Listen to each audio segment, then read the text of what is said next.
Bienvenidos al primer episodio piloto de Descifrando el Éxito, un programa de entrevista dedicado a los profesionales recién egresados que empiezan a dar sus primeros pasos en el mundo laboral. Nuestra invitada del día de hoy, una gran periodista venezolana, Adriana Núñez Rabascal.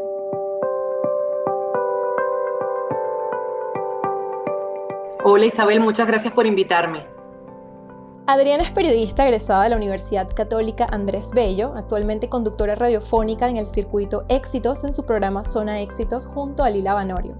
Es columnista y colaboradora de La Gran Aldea y también se desempeña como corresponsal para distintos medios nacionales e internacionales, entre ellos La Voz de América. Bueno, Adriana, me gustaría empezar esta entrevista con una pregunta que puede sonar un poco genérica, pero que nos lleva a lo que es la esencia de este programa, lo que es el nombre de este programa. ¿Qué es para ti el éxito? Bueno, el éxito es conseguir la meta que te planteaste cuando empezaste tu vida o empezaste tu carrera laboral.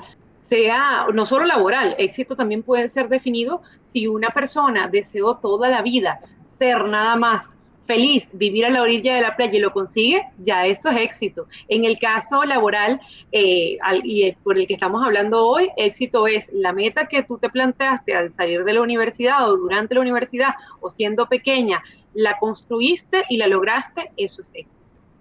¿En qué momento decidiste cuáles eran esas metas para ti? ¿Cuáles eran esas metas laborales? ¿En qué momento encontraste tu pasión? Cuando yo empecé la universidad, yo jamás me imaginé que yo iba a ser conductora. Yo siempre pensé que iba a ser reportera de calle porque yo soy una persona muy tímida.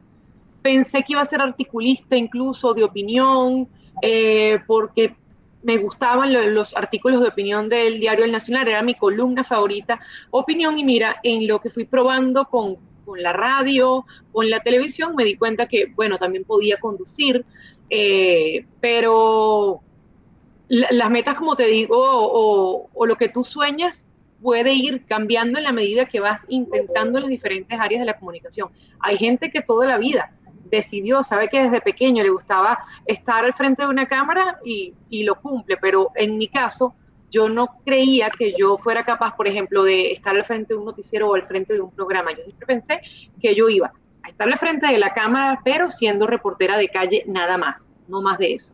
Ayer cuando hacía mi trabajo de investigación previo a la entrevista, me encontré con uno de tus posts de Instagram que decía que cuando ingresaste a la universidad, llegaste a Caracas en el año 2000, le tenías mucho miedo a los taxistas, a los motorizados y a todo el movimiento de la capital, pero que eventualmente fueron ellos los que se convirtieron en tus aliados como reportera. Entonces, ¿cómo lograste superar ese miedo? Y también quisiera preguntarte si en algún momento sentiste esa incertidumbre de decir, oye, yo creo que esta no es la profesión para mí, porque imagínate, si le tengo miedo a esto, ¿cómo voy a ejercer la profesión? Pero le tenía miedo porque cuando uno viene de Maturín, y entiendo que ustedes están en Guayana, uno no está acostumbrado, o bueno, yo no estaba acostumbrada al transporte público. Maturín son 4 calles, cualquiera te lleva a casa de una amiga, cualquiera te lleva al colegio. Tú no necesitas, yo no necesité, no se puede ser excluyente, yo no necesité usar transporte público. Lo usaba de rebeldía para salir con una amiga en la tarde. Y cuando llegas, y bueno, estoy en una urbanización que quedaba muy cerca de la Universidad Católica en Caracas, y me explican, aquí se agarra la camioneta. Yo, ¿cómo que la camioneta? ¿Qué quiere decir la camioneta? Sí, la camioneta que te lleva a la universidad. Bueno, resulta que aquí en Caracas le dicen camioneta a lo que uno conoce como autobús, o lo que le dicen algunos ruta. Me daba miedo hasta pedir la parada, me daba pánico porque, como te dije ya, yo soy muy tímida, pero poco a poco te vas acostumbrando y dices, bueno, si no digo en la parada, me voy a llegar 10 cuadras más adelante y no me voy a poder bajar. Los taxistas, porque siempre me habían llenado la cabeza, mis tías que vivían en Caracas, como que, no, es que los taxistas te roban, tienes que estar pendiente porque te van a asaltar. Los motorizados, porque sí hubo una época en Caracas en que tener un motorizado al lado significaba una pistola, significaba un robo, pero cuando te adentras a la profesión, y cuando me tocó ser corresponsal, tu mejor amigo es el motorizado. Donde más rápido llegas, o con quien llegas más rápido, es con el motorizado, el taxista que se conoce todos los recovecos de la ciudad y te los va enseñando. Entonces tú vas generando esa empatía. Hoy en día, no es que no le tenga miedo a los motorizados, pero yo llego a cualquier línea de taxi y me monto con cualquiera, de mototaxi con cualquiera, y sé manejarme en su lenguaje y sé qué cosas no puedes hacer en la moto. Por ejemplo, mucha gente piensa que tú te tienes que abrazar el motorizado. No, no, no, respétale su territorio. Tú te pones atrás lo más asegurada que tú creas y sigue adelante, pero tú tienes que generar empatía con la gente que va a formar parte de que tu trabajo sea más sencillo. Los motorizados fueron fundamentales para quienes cubrimos las protestas del año 2017, porque en ese año yo trabajaba en Telemundo y imagínate tener que grabar lo que estaba pasando, ir a mi oficina a descargar el material y grabar y volver a la calle. O sea, eso sin un motorizado hubiese sido imposible, porque las calles estaban bloqueadas, ningún carro iba a pasar por ahí. Algo que comentabas al inicio de la entrevista era que justamente esto de que las metas van cambiando mucho a medida que vas avanzando en la carrera. Y es que justamente la comunicación es un mundo bastante amplio. ¿Cómo lograste discernir qué área te apasionaba más? Porque la comunicación está la parte audiovisual, pero también he visto que te desenvuelves mucho en la reportería y en la conducción radiofónica. Entonces, ¿cómo lograste discernir cuál era verdaderamente el área que más te llamaba y para la que más, pues, de cierta forma servías? Mira, no lo sé, pero yo te puedo decir que yo desde chiquita amaba la televisión, no salir en televisión, amaba lo que significaba la televisión. Yo me calaba todos los especiales que había en ese momento en Venevisión, en Radio Caracas, de Olimpiadas, de Mundiales de Fútbol. No, no el evento como tal, sino los programas especiales que hacían los historiadores, los corresponsales, los operativos de elecciones. O sea, yo tenía 9 años y yo veía Decisión 90 y no sé cuánto en RCTV. Me encantaba ver eso. Me fascinaban las transmisiones en vivo. Era como que, yo quiero ser parte de eso. Como te digo, cuando entro a la universidad yo pienso así como que, bueno, yo no sirvo para eso, pero sí quiero ser reportera. O sea, yo sí quiero vivir la experiencia de ir a una zona que está necesitada y que tú seas la voz de ellos. Cuando yo empecé en Radio Caracas Radio. Bueno, yo pensé que yo no servía para nada, porque obviamente cuando tú comienzas en un medio, a veces no conoces el lenguaje, ni la rapidez, ni cómo funcionan las cosas, porque vienes de... Disculpa que te interrumpa acá. Cuando empezaste en Radio Caracas Radio, ¿todavía estudiabas o ya habías culminado carga académica? No, yo empecé en Radio Caracas Radio en octavo semestre de la universidad. Entré en Radio Caracas Radio porque dije, bueno, la radio también, a mí siempre me ha gustado y me fascinó la radio, pero siempre quise hacer televisión y más.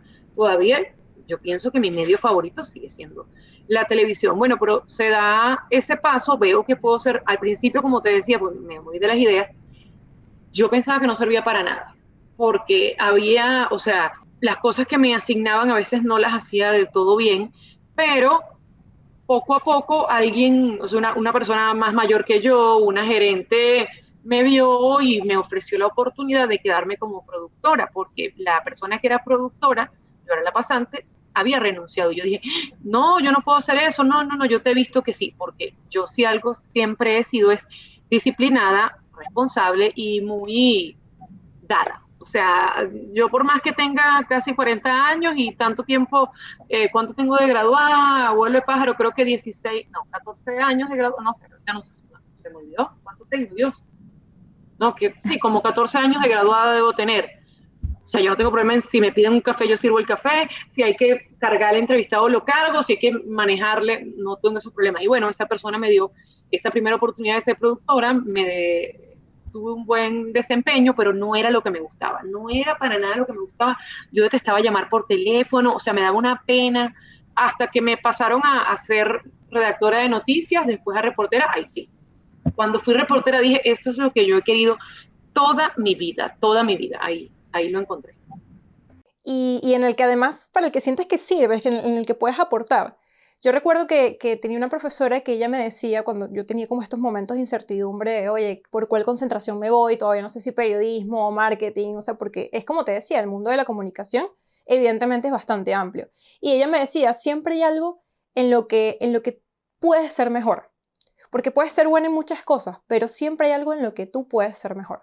¿Consideras que lograste encontrar esa área en la que eras mejor? Es decir, la reportería y la conducción radiofónica. No, yo no sería capaz. Para mí, en ese momento, mi lugar fue ser reportera porque era donde me sentía mejor, lo que más me gustaba hacer, para lo que me levantaba emocionada temprano, pero que yo te diga que hago mejor, no sé, yo sí creo que es ser reportera. Lo que pasa es que el reportero amerita también otra cosa que ya yo no tengo, que es una disposición todo el tiempo y una energía. Y bueno, yo siento que ya yo no tengo la misma energía que cuando comencé.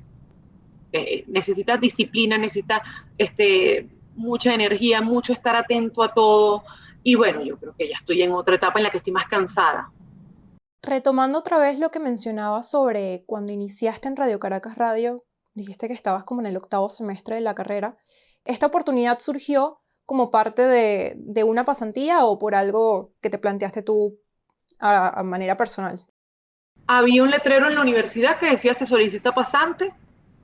Arranqué el letrero, fui, llevé mi currículo y me llamaron a la semana. Y empecé con eso y ya.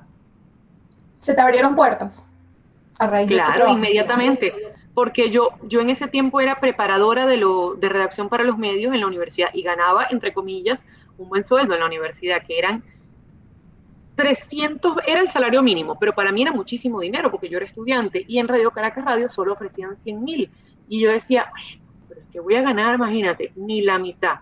Pero dije, bueno, pero esto es una experiencia laboral y si yo quizás no empiezo a trabajar desde que estudio, cuando me gradúe, ¿dónde voy a conseguir trabajo? Y dije, no, no importa que no gane nada, que gane poco, empiezo aquí. Y no solo eso, haces contacto con personas, eso es lo que te da el trabajo cuando estás estudiando, que inmediatamente, me convierto en productora siendo pasante, las personas que estaban a mi alrededor me valoraban, pensaban que yo lo hacía bien y me fueron dando los ascensos que yo me gané pues por mi esfuerzo. ¿Consideras entonces que pues el hacer pasantías cuando aún estás estudiando, sin duda alguna favorece al ingreso laboral? Una vez que terminas carga académica ya tienes como que esa preparación de lo que es enfrentarse a ese mundo. Para mí es imprescindible hacer una pasantía, aunque bueno, lo que pasa es que ahorita es muy difícil decir que no te paguen, pero en aquel momento, si no te pagaban, tus papás te podían mantener. Ahorita yo sé que eso es imposible, pero si está en sus posibilidades tener una pasantía, aunque sea mal pagada, háganlo, porque es la manera de hacer contactos y no cuando te gradúes estar dando vueltas como que, ¿dónde me van a recibir? Claro. ¿Podrías describir cómo te sentiste en ese momento en el que culminaste carga académica? ¿Lo recuerdas? ¿Podrías describir cómo fue? Es que ya yo me sentía periodista, o sea, cuando terminé la graduación no fue como que, ay, qué emoción, me gradué, para nada, ya para mí mi emoción fue cuando me dijeron, empiezas a ser reportera mañana. Ya yo dije, no, lo que yo soñé toda la vida, ya yo soy. Para mí obtener el título, si bien es importante, porque bueno, ya no estás compartiendo universidad con... Yo trabajaba, imagínate, empezaba en la universidad de 7 a 12 y a las 2 de la tarde estaba en Radio Caracas Radio de 2 de la tarde a las 9 de la noche. O sea, obviamente ya quería dejar de estudiar, pero no es tan emocionante. O sea, yo no recuerdo ya mi graduación como algo, uy, pero sí recuerdo el día que me dijeron que iba a ser reportera. Claro, una vez que ya tomaste ese gusto por el trabajo y por lo que estabas haciendo, sentiste que ya la parte de los estudios, cuando ya estabas terminando, de cierta forma te pesaba más de lo que te colaboraba. Me daba mucho sueño hacer la tesis, llegar a la casa como a las 9:30, 10 de la noche y todavía mañana hay que pararse temprano y en aquel momento Caracas tenía muchas colas, mucho tráfico, o sea, era acostarse a las 11 de la noche y saber que tienes que estar en pie a las 5:30 de la mañana. ¿Cuáles son los retos y las exigencias que se te han presentado a lo largo de tu carrera profesional? Bueno, yo creo que, o sea, no, ahorita en este momento no sabría definir retos en específico, pero creo que el reto siempre es hacer el mejor trabajo, poder conseguir las mejores historias o las historias más novedosas, las cosas que más le interesen a la gente, que puedan llamar atención o que puedan despertar, en el caso, ahora que soy corresponsal internacional, que puedan despertar la mirada de otras naciones a lo que pasa en Venezuela. Cuando tú consigues esos casos que retratan la crisis y que generan empatía en el exterior, ahí dices, bueno, lo hice bien. Ese es un reto importante, saber contar la crisis venezolana, saber dar todos las aristas, los matices que tiene y que alguien afuera, alguien en Nicaragua, alguien en Guatemala pueda entender, porque además nuestra crisis es difícil de entender porque la gente dice, bueno, pero es que allá ustedes hacen elecciones, o bueno, ustedes allá yo veo que viajan, y cómo se dicen que hay pobreza si ustedes comen Nutella. Bueno, ese poder explicar el país sencillo y en 1 minuto 40 de tiempo es mi reto. Hablando un poco más en cuanto a lo que era el ambiente laboral, siempre dentro de tu mundo donde te desenvolvías, en los trabajos que tenías, ¿te encontraste con un buen ambiente? ¿O hubo un momento en el que dijiste como que okay, esto es un choque muy grande para mí, siento que no puedo con esto? Al principio, cuando entré a Radio Caracas Radio, sí, como te digo, yo pensé que no servía para nada, porque en medio de la vorágine informativa que había en ese momento, ese era el año 2004, estábamos en medio del referendo revocatorio para revocar a Chávez, las golpizas en la Asamblea Nacional, había mucha presión y entonces había muchos gritos, a veces cuando yo no entendía cosas, porque obviamente era una pasante, entonces, tú no sirves para esto, y yo me lo creía, pues como que, de verdad, yo no sirvo para esto, soy demasiado gafa, no, nunca soy pila, no soy una persona así, pero bueno, yo igual, o sea, yo me muevo, solo que no soy pilas, como hay mucha gente que sí, que todo lo entiende rápido, lo agarra rápido o es más avispada, yo no soy una persona avispada, pero esos fueron los primeros, quizás los primeros 6 meses que yo no sentía confianza con nadie, no me sentía cómoda con nadie. Poco a poco, cuando ya empiezas a hacer las cosas bien, todo el mundo te cae bien, por supuesto, porque ya lo estás logrando, porque ya ves que los regaños que te dieron efecto. Es más, yo digo que de las personas o a las personas que yo más les agradezco lo que yo he conseguido, son dos de las personas que me trataron más mal en mi vida cuando estaba en Radio Caracas Radio. O sea, una me dijo, imagínate, si esto fuera televisión, yo te hubiese votado. ¿Y cómo hacías en esos momentos para no desmotivarte y decir como que, oye, de verdad, porque dices que al principio pensabas que no servías para nada, entonces, ¿cómo No, hacías me para decir, desmotivaba, o sea, no, eso es como hacía, no, me desmotivaba, lloraba en la esquina, bajaba la mirada, como, ay, no.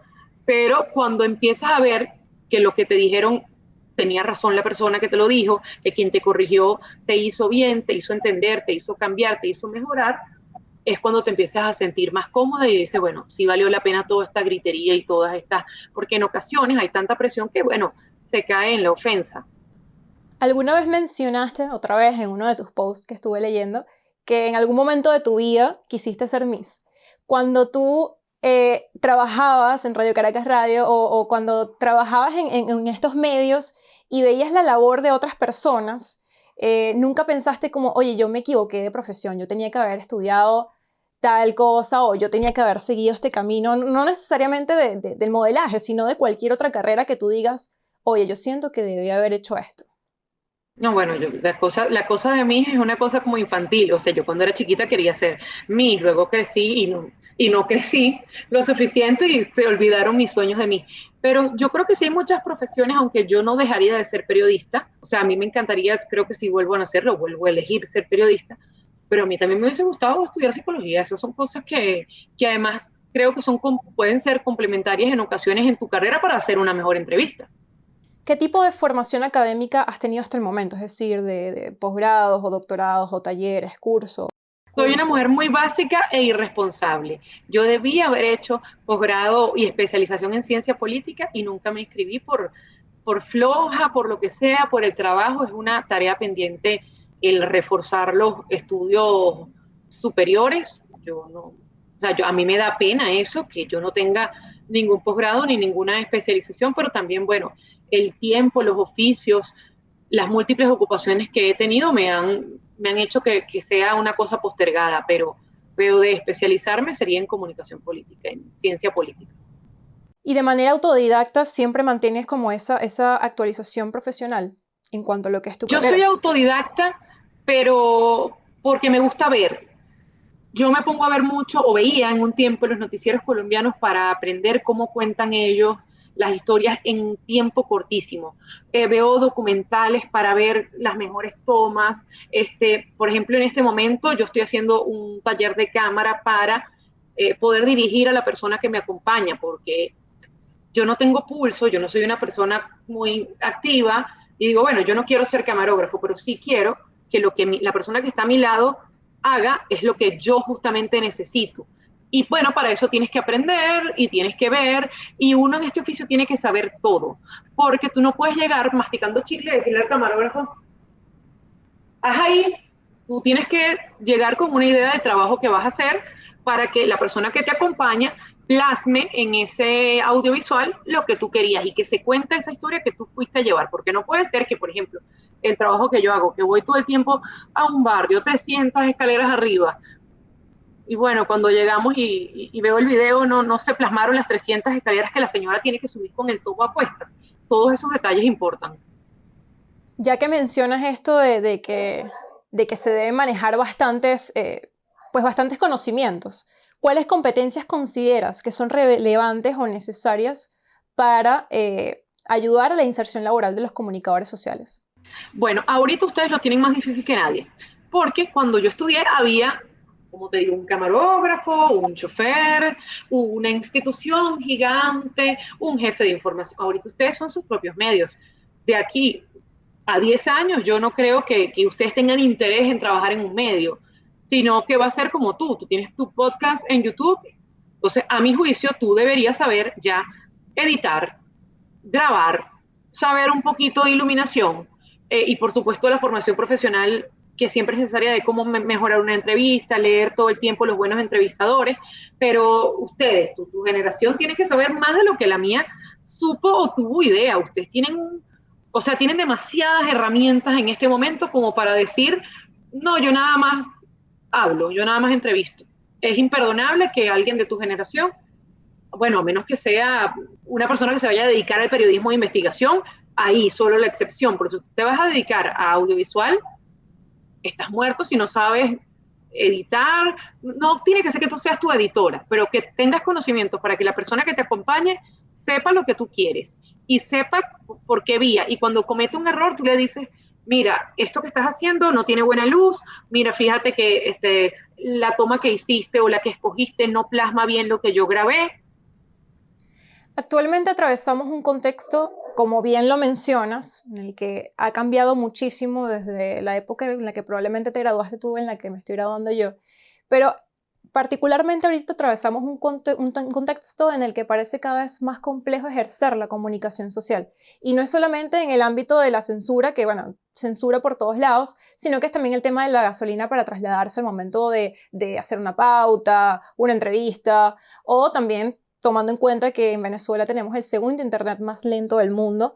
Entonces, esto puede generar cierta frustración, no solo en nosotros los que nos estamos, bueno, recién enfrentando a todo esto, sino para periodistas que ya llevan tiempo desenvolviéndose en el ámbito laboral. Entonces, ¿cómo haces para sobreponerte a estos retos que te pone el contexto tan adverso? ¿Cómo haces para sobreponerte a eso?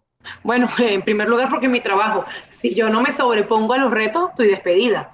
O sea, a mí no creas que hay días, imagínate, yo manejo, yo me grabo, yo edito, yo escribo mis libretos. Hay días que yo digo, no, ya no puedo más, estoy cansada. Y no solo eso, ¿sabes lo más difícil de todo? Pensar. Cuando ya tú tienes un contexto como el venezolano, que ya hemos hablado 550 veces de la crisis humanitaria compleja, ya hemos mostrado que tenemos niños desnutridos, ya hemos mostrado que no tenemos agua, ya hemos mostrado que no tenemos luz, que no comemos. Dices, ¿qué más cuento? Bueno, ahora es que te toca el trabajo de periodista, ver cómo lo cuentas, buscar esas otras historias adicionales. Entonces, bueno, a mí yo creo que lo que me hace mantenerme es pensar que pierda mi trabajo. O sea, el que yo un día me quede acostada y diga, no, va a hacer que me despidan. Y para mí, el perder mi trabajo es doloroso porque yo amo mi trabajo, mis Claro. trabajos. Al principio, cuando te preguntaba qué era el éxito para ti, pues decías que estaba muy relacionado con el logro de las metas. ¿Tú consideras que has logrado alcanzar las metas que te propusiste cuando recién comenzaste a estudiar comunicación social? ¿Recuerdas cuáles eran esas metas? Algunas metas, por ejemplo, quizás no me las propuse cuando empecé a estudiar comunicación social, pero fueron cosas que me surgieron mientras yo manejaba carro. Porque quizás cuando iba en el metro o me agarraba los autobusitos no tenía muchos sueños, sino como que, bueno, yo estoy estudiando y a lo mejor sí, a lo mejor no, y no estaba, a pesar de que yo siempre quise estar, como te digo, trabajar con televisión, no estaba muy segura de lo que estaba haciendo, no entendía, no, bueno, cuando ya llegas y ves los medios y estás manejando y hay ese tráfico y tú dices, ay, yo quisiera, y tú dices, bueno, logré mi primero, que era mi sueño, fue reportera. Bueno, lo hice. Estuve en momentos clave, no lo más, pero estuve en momentos clave del país. Me siento, o sea, me siento demasiado feliz de, a pesar de que el año 2007 fue un año tan terrible para los venezolanos, yo haber podido cubrir ese momento trágico para Venezuela. Yo soñé una vez en mi carro manejando un buen día en una cola y digo, ay, a mí me gustaría trabajar en este programa de radio, que fue primero el de Vladimir Villegas. Y un buen día me llamaron y me dijeron, ay, mira, que si tú quieres y tal, y puedes, ven a hacer un casting, y resulta que era con Vladimir Villegas. Y dije, bueno, qué chévere. Cuando el de Vladimir no funciona, otro día pensando en mi carro, estoy así como que, ¿te imaginas que sería acompañar a César Miguel Rondón? Bueno, otro buen día, me llaman para hacer un casting en la radio y me tocó trabajar al lado de César Miguel Rondón. Bastante en esas horas de ocio que uno puede tener o en esas horas en las que estás esperando algún entrevistado y estás como que viendo cómo pasas el tiempo, yo diseñé mi programa de radio en mi mente. Y eso no llegaba y no llegaba y no llegaba hasta que llegó. Y hoy en día tengo el programa que yo diseñé en mi mente durante, pregúntame, 3 años. Las competencias que adquiriste durante tus estudios, cuando cursabas tus estudios en la universidad, te ayudaron para hacer lo que eres hoy en día. O sea, y me refiero desde un punto de vista porque, por supuesto, si no estudias, no obtienes tu título y por ende no trabajas en lo que estás trabajando. Pero lo que voy es si realmente los conocimientos en las materias te ayudaron para hacer lo que eres hoy en día. Lo que pasa es que yo tengo que reconocer que yo no estoy entre las mejores alumnas de la Universidad Católica Andrés Bello. Es decir, yo creo que yo tuve una muy buena formación en la Universidad Católica Andrés Bello que hoy me doy cuenta sirvió. Pero yo no te voy a decir que yo fui la que más atención presté en televisión. Por ejemplo, porque además yo estudié impresos, porque tú ves la locura, ¿no? Yo estudié impresos. Hubo manos que te corrigieron, que me enseñaron cosas hoy, y claro, tú adquieres habilidades, adquieres herramientas y luego las pones en uso, pero claro, la universidad es imprescindible. Claro, eso desmonta también el mito de que los mejores estudiantes, el que saca 20 siempre y el que se gradúa con honores, es al que mejor le va en la vida. Y eso en parte lo desmonta, porque pues bien estamos viendo toda la trayectoria que has tenido como corresponsal independiente para medios internacionales, trabajando en Unión Radio, trabajando en el Circuito Éxitos. Es decir, has tenido una trayectoria bastante enriquecedora y no necesariamente tenías las mejores notas en el colegio. Entonces, realmente eso como que de cierta manera desmonta ese mito que tienen muchas personas de tienes que ser el mejor en tu clase. Bueno, no lo sé. Hay gente que siempre es buena y lo que pasa es que yo creo que yo soy autodidacta. Es decir, a mí eso de ver la clase no me convence, pero yo sí tengo algo que creo que es la razón por la que he cumplido mis metas y objetivos. Es que o sea, yo quizás más antes y ahorita me confío más, pero cuando yo empecé yo no salía a las coberturas periodísticas sin haber anotado todas las cosas que la persona que iba a entrevistar me podía decir. Yo no salía, por ejemplo, recuerdo mucho las elecciones, que es lo que más me gustaba a mí cubrir, anotando todos los datos precedentes, antecedentes, todo lo que hubiera para yo poder hacer una cobertura como había que hacerla, con la seriedad del caso y con los datos completos. Es decir, yo creo que yo me he esforzado más siendo periodista que siendo estudiante, indudablemente. Muchísimas gracias. Bueno, ya para finalizar esta entrevista, y te agradezco muchísimo el tiempo que has dedicado, ¿qué consejos le darías, qué consejos, recomendaciones le darías a un joven comunicador que recién se enfrenta al mundo laboral? Uno, que conozca todos los pasos, los procesos del ambiente de trabajo o de lo que él sueña hacer. Si tú vas a hacer podcast, tú tienes que saber o tratar de seguir a los que tú consideres son los mejores para que te entrenes de ellos. Saber lo que te decía, si usted va a salir, usted tiene que saber de iluminación, tiene que saber de edición, aunque no vayas a hacer todo, pero estar al tanto de todos los procesos para poder dirigir y para poder exigir. Número 2, estar siempre preparado dependiendo de lo que vas a hacer, insisto. O sea, si tú vas a hacer una entrevista, bueno, tienes que irte con todas las herramientas que necesitas para que cuando ese entrevistado te sorprenda con una respuesta, tú puedas repreguntar. Y, y por supuesto yo creo que una de las cosas más básicas es la empatía por el entrevistado, la empatía por la gente, la empatía por tus compañeros de trabajo, porque a veces no eres tú, es también tu equipo. No, de verdad, muchísimas gracias por todos estos consejos que das, por tu tiempo, por haberme concedido la entrevista. De verdad fue bastante agradable para mí poder conversar contigo hoy. Y bueno, gracias por ser parte de este primer episodio piloto que espero que tenga muchísimas más emisiones a partir de este momento. Y bueno, de verdad te lo agradezco. Bueno, mucho éxito para ti. Muchísimas gracias, que tengas feliz tarde. Chao. Chao. Nos vemos, un besito pues.